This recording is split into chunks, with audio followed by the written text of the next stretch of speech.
Hello, my name is Shalonda Gaston. This is my learning manifesto. What am I truly passionate about? I am passionate about obtaining as much information as I possibly can and spreading it to as many people as I possibly can. I not only want to teach students, I want to be able to share my knowledge of technology with other teachers to help them incorporate more technology into their classroom.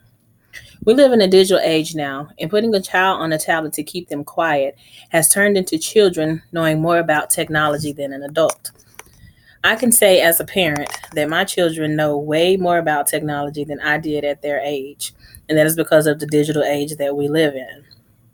I also feel that it is very important to incorporate as much technology into the classroom so that when students go home, they know what to access, how to access it, and can do extra learning on their own.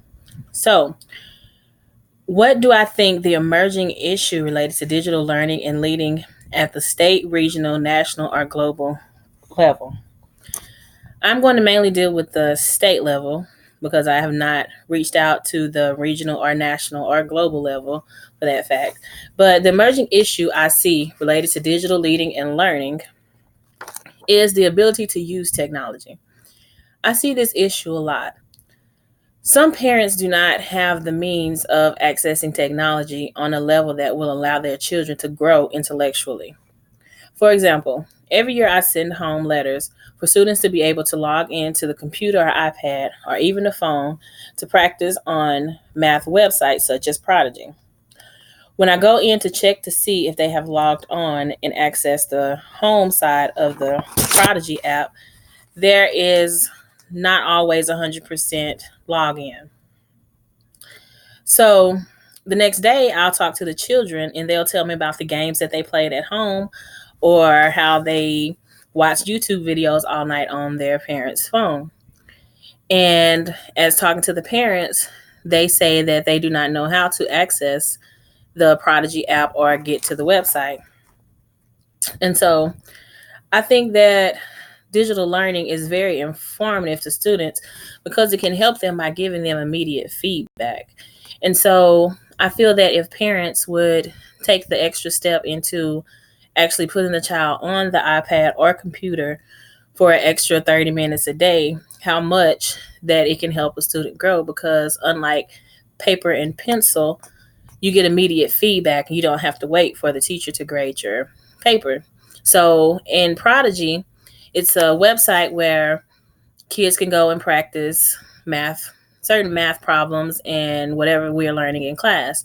And I give the students a assignment to complete at home or at school, and they go in, they work on it. So if they miss a question, it gives them immediate feedback on what they missed, how they can work the problem, and it gives them a second chance to answer it. Whereas paper and pencil, you have to wait for the teacher to grade it, and you don't always get immediate feedback. So that is one thing about technology is that it gives immediate feedback to the child as soon as they get a problem wrong, or even if they get it right, it lets them know that, yeah, you got this right, you can move on. So, what is right or wrong with education, and what should the world do to enhance it or fix it? I feel this is a opinionated question. And the biggest downfall, as I said before, is parental support. As I mentioned earlier, parents allow children to play games on their tablets or iPhones.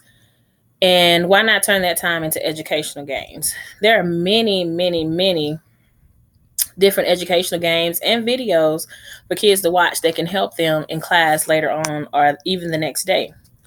And I said earlier, I always communicate with the parents ways to help their children at home. And so I feel that that would actually help with education. Another thing I feel is a problem with education is that teachers are not always properly trained on technology and ways to incorporate it in their classrooms. And as I said, what I'm truly passionate about, I want to be able to help teachers incorporate more technology into their classroom, whether it's with a smart board or just something simple as a YouTube video. I want teachers to be able to incorporate that intellectual side of technology into their classrooms in more than one way. And so the impact that I hope to make is to, like I say, incorporate more technology, give teachers training on what to implement and how to implement technology into the classroom, and also for the teachers to be confident enough to use technology. Because me speaking personally, I know that I had trouble incorporating technology into my classroom because I was not sure on what I needed to add as far as technology, or on what I needed to have the students learn by using technology.